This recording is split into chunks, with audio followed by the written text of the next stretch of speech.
क्या समस्या इस वार्ड के लोगों को आ रही है?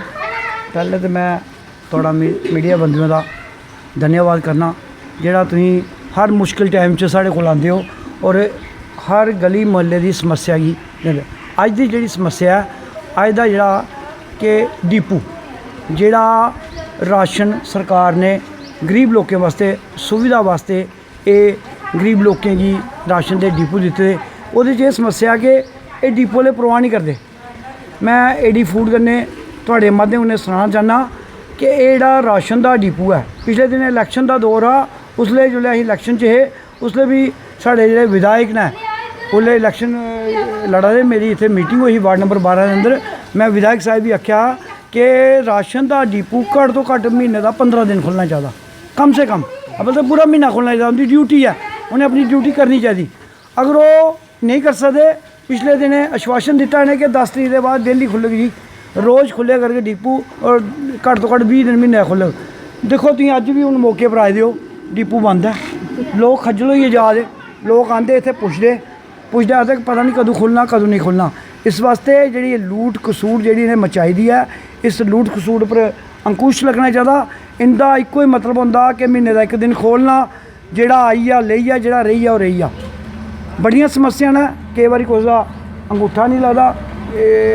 जड़ा बायोमैट्रिक इन्हें रखे दा कुसै की कियां भेजदे साढ़े को आए दिन लोग लामा लेइयै आए दे होंदे साढ़े वार्ड दे एक्स काउंसलर जेह्ड़ियां मेरियां मैडम रेणू बाला होर आए दिन रोज़ लामे आ होंदे इक समस्या दूई है KYC करने वास्ते ये गरीब लोग कुत्थे सैक्टर दे धक्के खानगे इन्हें इत्थे खोलिए इत्थे लोकें दे जेह्ड़े भी फिंगरप्रिंट वगैरह लैने इत्थे लैने चाहिए ये थोड़े माध्यम ने DC साहब की गुजारिश है DC साहब बहुत अच्छा काम करा दे शहर के अंदर बहुत ज़्यादा हर पासे तरक्की है कुछ पासे कोई DC साहब का कोई वो नहीं है सिर्फ समस्या DC साहब तुम ये पर संज्ञान लाओ AD फूड या TSO साहब तुम आइए दिखना चाहता अपने सारे जेडे डिपू कली एक वार्ड की समस्या नहीं 8 की या 12 की पूरे शहर के अंदर ये समस्या इस समस्या का समाधान करो थोड़े माध्यम ने आखना चाहना और जेड़ा बार बार अं कई बार जाने लोगों के जोड़े गरीब लोग ना उनका BPL बनाने वास्ते ये आते हैं जी अजे पोर्टल बंद है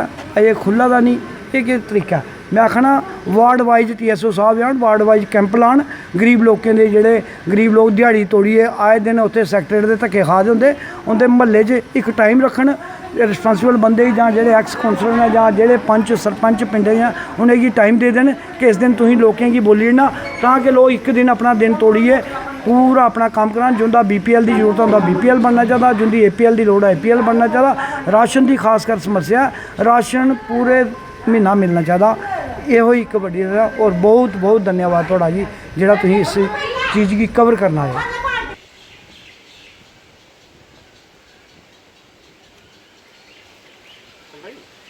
देखिए ये हमारा वार्ड नंबर 11 का ये हमारा डिपू है ये बड़ा पुराना डिपू है जहाँ से यहाँ पर पहले ये डिपू यहाँ पर हमारे चौक के वहाँ पास ही होता था लेकिन अब वहाँ पर दुकान खाली करवा के जहाँ पर अभी खुला है, तो ये डिपो मुझे लगता है कि जहाँ पर लोगों की हमें शिकायत हर बार मिलती है कि डिपो सिर्फ एक दिन ही खुलता है।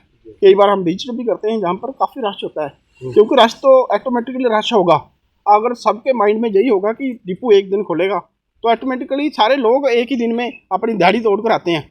इतना रश होता है जहाँ पर बैठने के लिए, जहाँ पर जगह नहीं होती किसी को भी है। इतनी गर्मी का समय है, ठीक है, और टाइम टेबल इनका कोई है ही नहीं। कोई 8 बजे खोल देते हैं, कभी 7 बजे, कोई 6 बजे। तो लोगों को ऐसे डर होता है कि अगर मैं एक दिन नहीं लूँगी तो दूसरे दिन तो हो सकता है कि हमें मिले ही कुछ नहीं। तो इसलिए लोगों के मन में ऐसे ही डर बैठा रहता है कि एक ही दिन में मिलेगा, तो इसलिए सभी लोग एक ही दिन इकट्ठे हो जाते हैं और राशन लेते हैं। और बहुत सारे लोग हमारे पास बाद में आते भी हैं कि हमें राशन मिला ही नहीं, तो फिर इनसे बात भी करते हैं तो कहते हैं कि हमने दे देना, अगली बार दे देना है। अगली बार देते हैं या नहीं देते हैं, वो बेचारे लोग तो ऐसे ही बैठे रहते हैं यहाँ पर।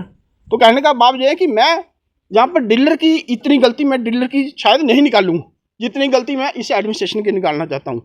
क्योंकि बार बार क्योंकि एक आदमी को 6 डिपो दिए हुए हैं। अरे भाई, आपने करप्शन करनी है तो यही कारण है करप्शन करने का, और क्या है। एक आदमी के पास 6 या 7 डिपो कैसे हो गए? अगर उसके पास 7 डिपो होंगे तो हफ्ते के 7 दिन तो होते हैं, तो फिर तो एक दिन एक डिपो खोलेगा, वो एक दिन एक डिपो में देगा, तो कैसे लोगों को फिर ये तो ऑटोमेटिकली ये तो सामने लग रहा है कि ये करप्शन हो रही है। और वहाँ पर जो बैठे हुए हैं अधिकारी, चाहे वो जहाँ पर वो TSO मैडम होगी, चाहे वो जहाँ पर AD फूड वाले होंगे, ये दोनों के दोनों आपस में मिले हुए हैं। जब भी हम इनसे बात करते हैं, नहीं भाई हम डिपो खोल रहे हैं, 2 टाइम डिपो खोलता है। अरे भाई, कौन सा पूरे शहर के अंदर आप मुआयना करके देखिए 2 टाइम कहाँ पर, कौन सा डिपो खुलता है 2 टाइम, मुझे बताइए। मैं भी शहर के अंदर रहता हूँ, जहाँ का पार्षद भी हूँ मैं। मेरे साथ डिजाइनिंग 3-4 बार तो 5 बार तो मेरे डिजाइनिंग पड़ते हैं, हर बार का हम दौरा करते हैं। लेकिन कोई भी डिपो जो है वो और सुबह और शाम को नहीं खुलता, और 2 दिन भी कोई नहीं खुलता। करण जी, क्या आपके इस वार्ड में चीनी मिलती है? कभी चीनी उतरते देखी है यहाँ पे? अरे भाई, चीनी तो मुझे लगता है कि चीनी तो हमने कभी देखी नहीं। इधर चीनी होती भी है या नहीं होती।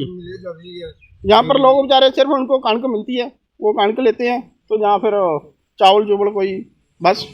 APL का राशन मिलता है आप लोगों को? अरे भाई, बहुत सारे लोग हमारे पास आते हैं और हमें शिकायत भी करते हैं कि भाई हमें तो APL का मिलता ही नहीं है। क्या बोलते हैं? क्या कहते हैं कि APL का भाई आप अंगूठा लगाओ, पता नहीं वो मिलेगा फिर नहीं। लोगों को 3-3, 4-4 महीने हो गए अंगूठा लगाए हुए, तो पता नहीं कहाँ जाता है, ये क्या होता है क्या नहीं होता है। ये सारा इनका कसूर नहीं है, ये डीलर का कसूर नहीं है, ये कसूर वहाँ पर जो ऑफिस में बैठे हुए लोग हैं।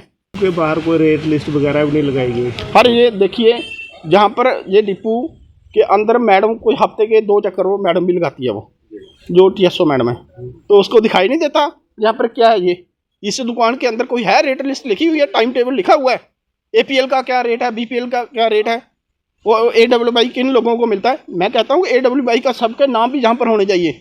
मुझे आज तक, मैं जहाँ का काउंसलर हूँ, मुझे नहीं पता कि AWY किसका है। इन्होंने लिस्ट मांगी, पूरे शहर की 21 से 21 वार्ड की लिस्ट दे दी, कैसे आइडेंटिफाई करेंगे हम? आप क्या करते हो ऑफिस के अंदर बैठ के सुबह से लेकर शाम तक? आप ये नहीं करते हो कि ये वार्ड नंबर 11 के AWY इतने बंदे हैं, या BPL के इतने बंदे हैं, या APL के इतने बंदे हैं, तो सामने लिस्ट होनी चाहिए। हमारे पास हमारे पास भी होनी चाहिए ना लिस्ट, तो हमारे पास है ही नहीं, हमें बताते नहीं है। जब हम करो, नहीं जी भाई, हम पूरी लिस्ट है, पूरी लिस्ट ले लो। पूरी लिस्ट में हम कोई वहाँ पर आइडेंटिफाई नहीं कर सकते हमारे वार्ड में कितने AWY हैं, कितने हमारे पास APL हैं, कितने हमारे PHH के लोग हैं। तो ये सारा कसूर इन लोगों का, क्योंकि ये दफ्तर के अंदर बैठे हुए हैं। और मैं कहना चाहूँगा कि अगर इनके ऊपर कोई विजिलेंस अधिकारी बैठी जाए ना, तो ये सारे के सारे लोग एक दिन में अंदर हो जाते हैं। ये जहाँ पर TSO मैडम होगी, चाहे वो AD फूड होगा, चाहे इनके जितने भी मुलाजिम होंगे, लेकिन करेगा कौन? ये तो कठुआ मुझे लगता है राम भरोसे चल रहा है। कितने दिन खुलता है महीने? ये एक बारी एक दिन खुलता? हाँ जी। राशन क्या सारे लोग कहीं मिली नहीं, कुछ मिलता, कुछ नहीं मिलता। के बोलते जो 2 बारी आओ डिपो बंद होता है? डिपो बंद होता 2 बारी।